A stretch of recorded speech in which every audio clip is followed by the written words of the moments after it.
فلسطین کی آزادی کا مشن، یہودیوں کو قدم قدم پر دھول چٹانے والا، اکیلا ہی عالم کفر سے ٹکرانے کا حوصلہ رکھنے والا، پاک دھرتی کا ایک عظیم مجاہد، کفر پر لاوے کی طرح برسنے والے اس مجاہد کی طویل داستان سننے کے لیے چینل کو سبسکرائب کیجئے اور ویڈیو کو لائک کیجئے۔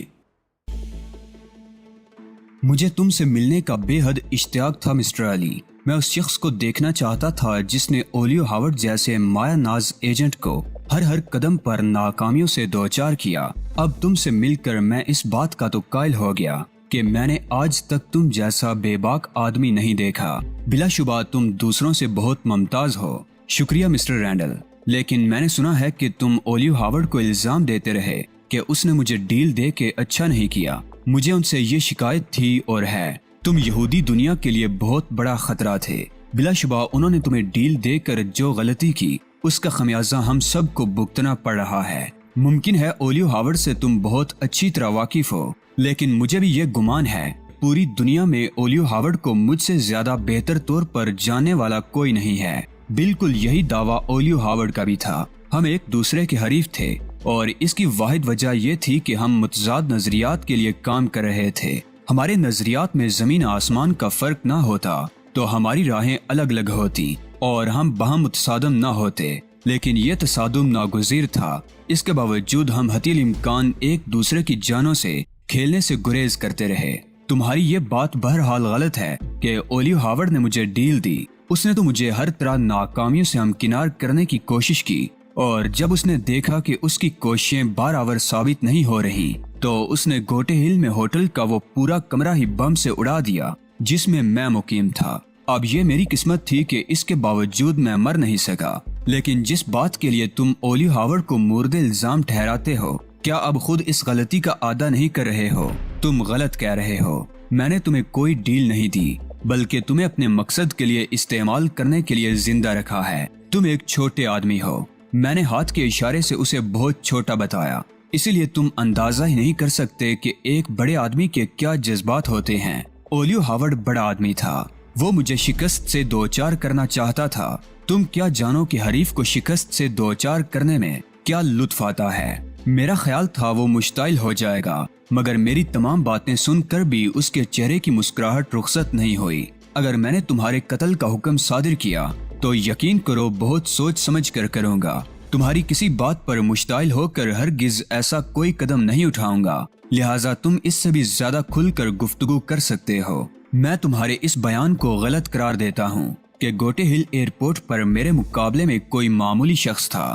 میں نے دبنگ آواز میں کہا، تم نے مجھے احساس کمتری میں مبتلا کرنے کے لیے پہلے مرجانہ کو میرے پاس بھیجا جس نے یہی بات کہی۔ اب تم مجھے یہ باور کرانا چاہتے ہو کہ میں کسی معمولی سے شخص کے قابو میں آ گیا۔ ہمارے درمیان معاہدہ ہو چکا ہے کہ میں تمہارے کسی صحیح تجزیے کو غلط قرار نہیں دوں گا، لیکن تم نے کوئی غیر معمولی بات تو نہیں کہی۔ یہ تجزیہ تو کوئی بھی کر سکتا ہے۔ میرے ہونٹوں پر ایک بے ساختہ مسکراہٹ ابھر آئی۔ تم نے کبھی ایک لمحے کے لیے بھی مجھے کم تر نہیں سمجھا۔ کیا خیال ہے، کیا میں غلط کہہ رہا ہوں؟ میں نے شرارت آمیز لہجے میں کہا، یہ تجزیہ نہیں اندازہ ہے۔ رینڈل نے کہا، بہرحال یہ بھی غلط نہیں ہے۔ میں یہی بات دلائل کے ساتھ بھی کر سکتا ہوں مسٹر رینڈل، لیکن مجھے اس کی کیا ضرورت ہے؟ تم نے مجھے بہت مایوس کیا ہے علی۔ میں نے تمہاری صلاحیتوں کے بارے میں جو اندازے لگائے تھے تم ان پر پورے نہیں اتر سکے۔ میں جانتا ہوں، میں نے معنی خیز لہجے میں کہا، تم نے میرے اور اس جنگلی کے درمیان مقابلے کی پوری فلم تیار کی ہے۔ رینڈل چونک پڑا۔ یہ بات بھی تم نے اندازے سے کہی ہے؟ اس کا لہجہ سوالیہ تھا۔ ظاہر ہے جب مرجانہ نے مجھے اس مقابلے کا حوالہ دیا ہے تو یقیناً وہاں اس قسم کے انتظامات ہیں جن کے ذریعے کسی کی نقل و حرکت پر نظر رکھی جا سکے، اور میں تم سے یہ توقع نہیں رکھتا کہ تم نے اس مقابلے کی فلم نہ بنائی ہو۔ یہ ضروری تو نہیں ہے، رینڈل نے کہا۔ یہ تو ٹھیک ہے کہ وہاں خفیہ کیمرے نصب ہیں، مگر فلم بنانے کی کیا ضرورت تھی؟ وہ ایک دلچسپ مقابلہ تھا، اس کا انجام کچھ ہی کیوں نہ ہوتا، تم اسے بار بار دیکھنا پسند کرتے۔ میں اس کے ہاتھوں مارا جاتا تب بھی اور اس کے برعکس ہوتا تب بھی۔ وہ میری جسمانی صلاحیتوں کا امتحان تھا، اور اب تم میری ذہنی صلاحیتوں کا امتحان لینا چاہتے ہو تاکہ مجھ پر کوئی عمل کرنے سے پہلے یہ جان سکو کہ میں کس حد تک کارآمد ہوں۔ اور مجھ سے کیا کیا کام لیے جا سکتے ہیں۔ یہ تمہاری خام خیالیاں ہیں۔ میں کسی شکست خوردہ شخص پر کیوں اتنی محنت کروں گا؟ تم یقین کرنا چاہتے ہو کہ میں محض اتفاقاً مار کھا گیا تھا یا واقعی میں اتنا ہی بودا ہوں؟ مجھے حیرت ہے کہ تم محض اندازوں کی بنیاد پر اتنی صحیح باتیں کس طرح کہہ رہے ہو، رینڈل نے کہا اور میں ہنس پڑا۔ اس کی ایک بہت ہی خاص وجہ ہے مسٹر رینڈل، میں نے کہا۔ میں نے تمہاری جگہ خود کو رکھ کر غور کیا ہے، اسی لیے اتنے صحیح نتائج اخذ کر رہا ہوں۔ رینڈل نے بے اعتباری سے مجھے دیکھا۔ تم شاید مجھے تاریکی میں رکھنا چاہتے ہو۔ بات دراصل یہ ہے مسٹر رینڈل کہ تم نے بھی ابتدا غلط بیانی سے کی تھی۔ تم ان لوگوں میں سے ہو جو دوسروں پر بہت کم انحصار کرتے ہیں۔ میں یہ کس طرح مان لوں کہ تم نے ایک انتہائی اہم نوعیت کے معاملے میں کسی اور کا سہارا لیا ہوگا؟ گوٹے ہل ایئرپورٹ پر مجھے دھوکہ دے کر اغوا کرنے کا معاملہ تمہارے منصوبے کا سب سے اہم حصہ تھا۔ کیا میں غلط کہہ رہا ہوں مسٹر رینڈل؟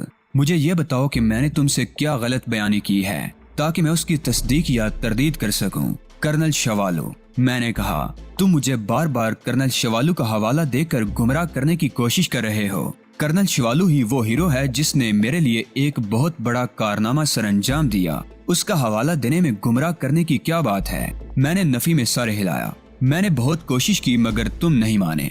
میں نے ایک ٹھنڈی سانس لے کر کہا، یہ ایک الگ معاملہ ہے کہ میں مار کھا گیا اور تمہارے قابو میں آ گیا مسٹر رینڈل، لیکن تمہیں یہ نہیں بھولنا چاہیے کہ اولیو ہاورڈ مجھے اپنا واحد حریف تصور کیا کرتا تھا۔ اس نے مجھ میں کوئی بات تو دیکھی ہوگی، پھر آخر تم میرا امتحان لینے پر کیوں تلے ہوئے ہو؟ میں نے صرف ایک بار دھوکہ کھایا ہے، وہ بھی اس لیے کہ میں تم سے واقف نہیں تھا اور تم مجھ سے پوری طرح واقف تھے، اسی لیے تم نے خود میرے مقابلے پر آنے کا فیصلہ کیا۔ کیا مطلب؟ رینڈل کے ہونٹوں سے مسکراہٹ غائب ہو گئی۔ تم کیا کہنا چاہتے ہو؟ یہی کہ کرنل شوالو کے میک اپ میں تم خود تھے مسٹر رینڈل، میں نے کہا اور رینڈل مضطربانہ انداز میں کرسی سے اٹھ کھڑا ہوا۔ تہذیب اور بڑ بھی چونکے بغیر نہیں رہ سکے تھے۔ مرجانہ نے بھی حیرت سے آنکھیں پھاڑ کر مجھے دیکھا تھا۔ یہ اندازہ تم نے کس طرح لگایا؟ رینڈل نے سرسراتی ہوئی آواز میں پوچھا۔ اس کے لیے یہی ایک دلیل کافی ہے کہ میرا معاملہ تم کسی اور پر نہیں چھوڑ سکتے تھے، لیکن اس کے علاوہ ایک بات اور بھی ہے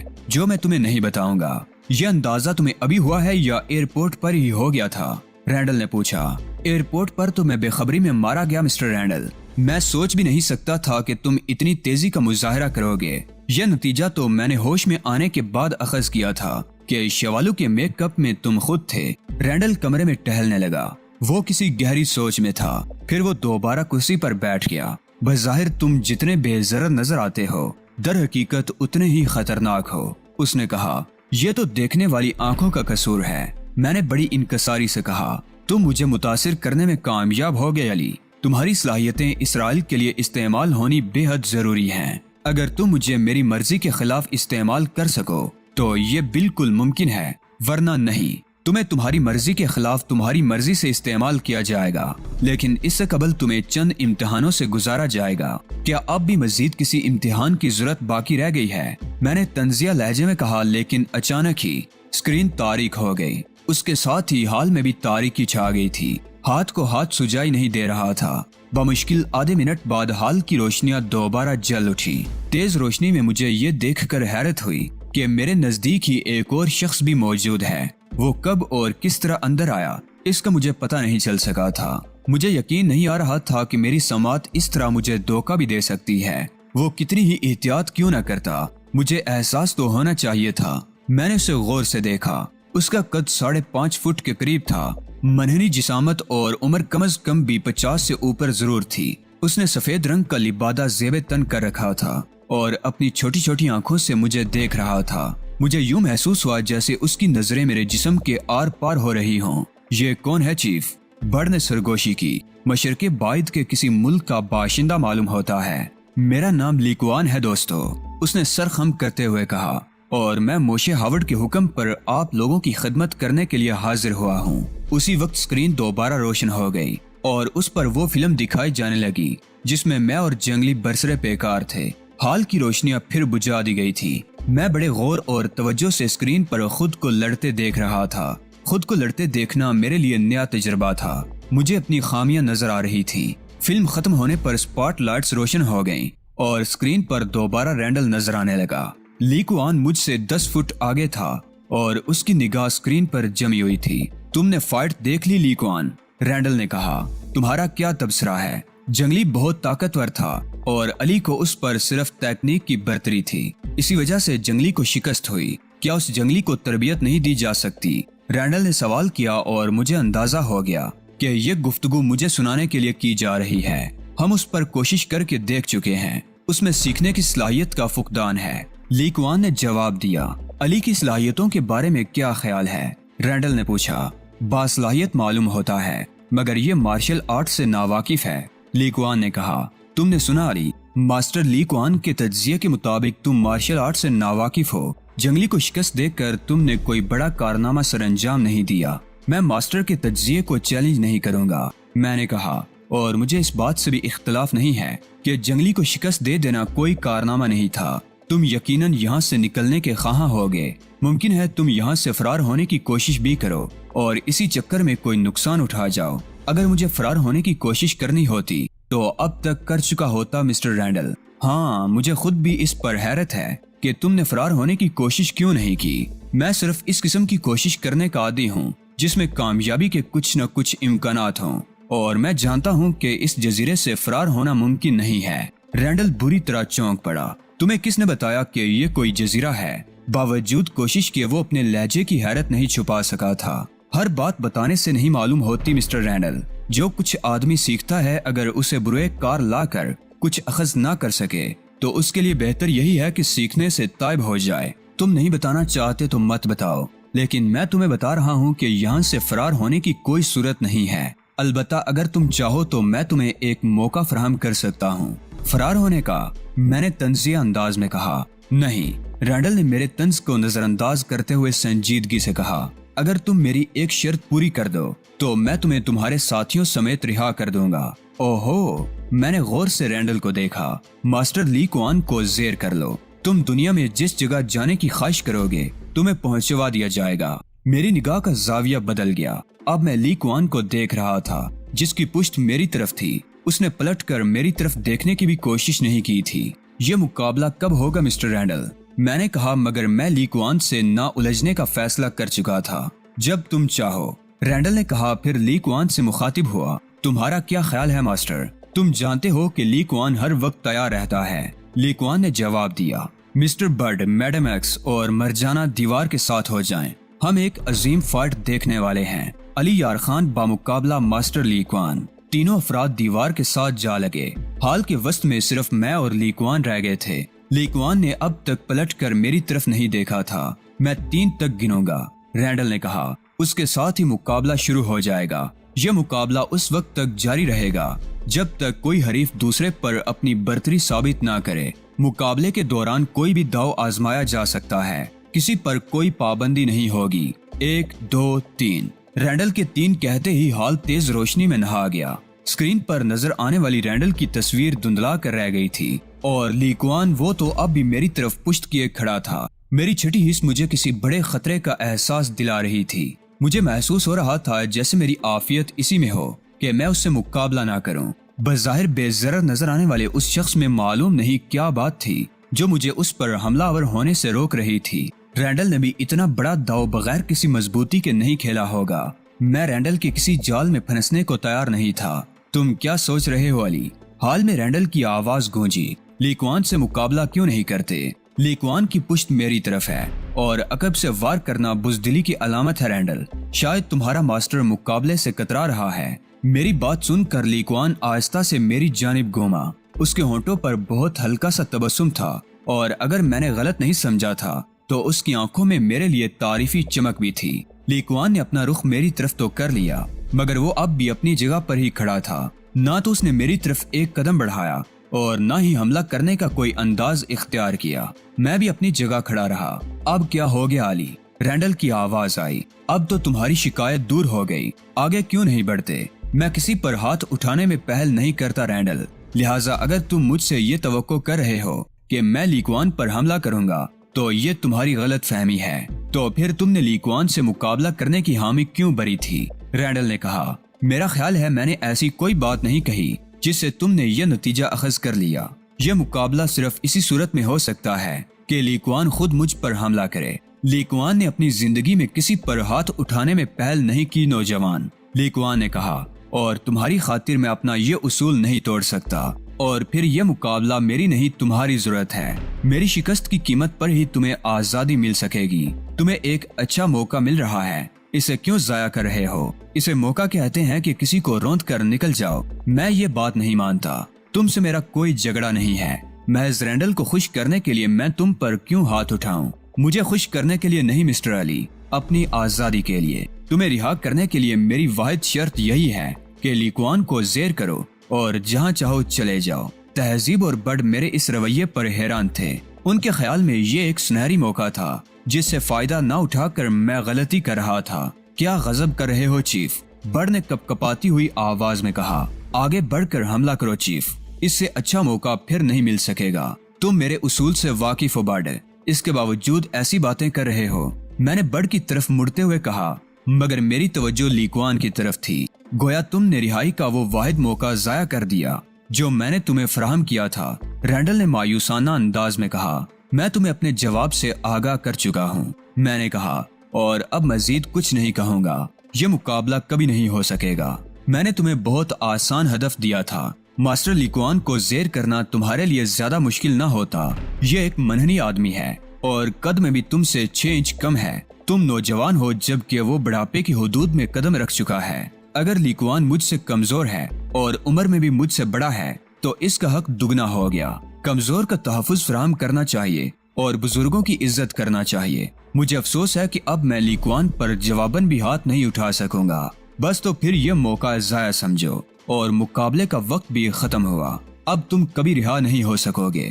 میں تمہیں ڈیتھ مشین میں تبدیل کر دوں گا اور تمہارے نظریات تبدیل کرنے کے لیے سائنٹیفک بنیادوں پر آج سے ہی کام شروع ہو جائے گا۔ میں اس سے اختلاف کروں گا، لیکوان نے کہا۔ نظریات کی تبدیلی کے لیے جو دوائیں استعمال کرائی جائیں گی ان سے اس کی سیکھنے کی صلاحیت متاثر ہو سکتی ہے، اور میں یہ ہرگز گوارا نہیں کروں گا۔ کچھ مجھے تو معلوم ہو آخر میرے بارے میں یہ کس قسم کی گفتگو کی جا رہی ہے۔ میں نے کہا، تم لوگ مجھے کیا سکھانا چاہتے ہو اور مجھے کون سی دوائیں استعمال کرائی جائیں گی؟ لیکوان کے اعتراض کے بعد اب پہلے تمہیں مارشل آرٹ کی تربیت دی جائے گی، رینڈل نے کہا۔ تم پر نظریات کی تبدیلی کے لیے عمل بعد میں شروع کیا جائے گا۔ میں نے دل ہی دل میں خدا کا شکر ادا کیا۔ معلوم نہیں وہ مجھے کس قسم کی دوائیں استعمال کرانے کا ارادہ رکھتے تھے اور ان دواؤں کے مجھ پر کیا اثرات ہوتے۔ یہ خیال ہی لرزا دینے والا تھا کہ میں اسرائیل کے لیے کام کروں گا۔ میں مارشل آرٹ سے واقف ہوں، میں نے کہا۔ میں نے اس کی باقاعدہ تربیت حاصل کی ہے۔ اب آخر مجھے کیا سکھایا جائے گا؟ تم کچھ بھی نہیں جانتے، لیکوان نے غصیلے لہجے میں کہا۔ تم نے جن لوگوں سے مارشل آرٹ کی تربیت حاصل کی ہے وہ خود بھی اس فن سے ناواقف ہوں گے، کسی اور کو کیا سکھائیں گے؟ تم لوگوں نے اپنی آنکھوں سے دیکھا ہے کہ میں نے ایک جنگلی لڑاکے کو کتنی آسانی سے زیر کر لیا۔ اگر میں اناڑی ہوتا تو اس سے مار کھا گیا ہوتا۔ اسے شکست دینے میں تمہاری پھرتی کا زیادہ ہاتھ ہے۔ فنی اعتبار سے تمہاری کارکردگی نہ صرف ناقص رہی بلکہ تم نے کئی غلطیاں بھی کی، لیکوان نے کہا۔ تمہیں طویل اور سخت تربیت کی ضرورت ہے، اور اگر میں یہ تربیت حاصل کرنے سے انکار کر دوں تو میں تمہیں اس کا مشورہ نہیں دوں گا، رینڈل نے کہا۔ یہ بڑے خسارے کا سودا ہوگا۔ میں نہیں چاہتا کہ تم پر تشدد کروں، رینڈل مسکرایا۔ میں کب کہہ رہا ہوں کہ میں نے تمہارے مفاد میں کوئی فیصلہ کیا ہے؟ یہ مشورہ البتہ تمہارے مفاد میں ضرور ہے کہ ہم سے تعاون کرو۔ آگے تمہاری مرضی، مشورہ قبول کرو یا نہ کرو۔ ٹھیک ہے، میں جلد از جلد یہاں سے نکل جانا چاہتا ہوں، اس لیے تم سے تعاون کروں گا، مگر مجھے مارشل آرٹ سکھائے گا کون؟ ماسٹر لیکوان کے علاوہ یہ کام اور کون کر سکتا ہے؟ تمہیں فوری طور پر ان کی شاگردی میں دیا جاتا ہے۔ تم ان کے تعاون سے جلد از جلد سب کچھ سیکھ لو۔ مارشل آرٹس کو سیکھنا مذاق نہیں ہے، اس میں بہت وقت لگتا ہے، لیکوان نے غصیلے لہجے میں کہا، اور پھر ہر شخص اسے سیکھ بھی نہیں سکتا۔ وقت تو خیر لگتا ہے، میں نے کہا، لیکن جب ہر شخص مارشل آرٹس نہیں سیکھ سکتا تو پھر اس بات کی کیا ضمانت ہے کہ میں اسے سیکھنے میں کامیاب ہو جاؤں گا؟ لیکوان کبھی نااہل کو اپنی شاگردی میں نہیں لیتا، رینڈل نے کہا۔ میرا خیال ہے تمہارا شمار خوش قسمت ترین افراد میں ہوتا ہے۔ تم پہلے خوش نصیب ہو جسے لیکوان نے اس مقصد کے لیے چنا ہے۔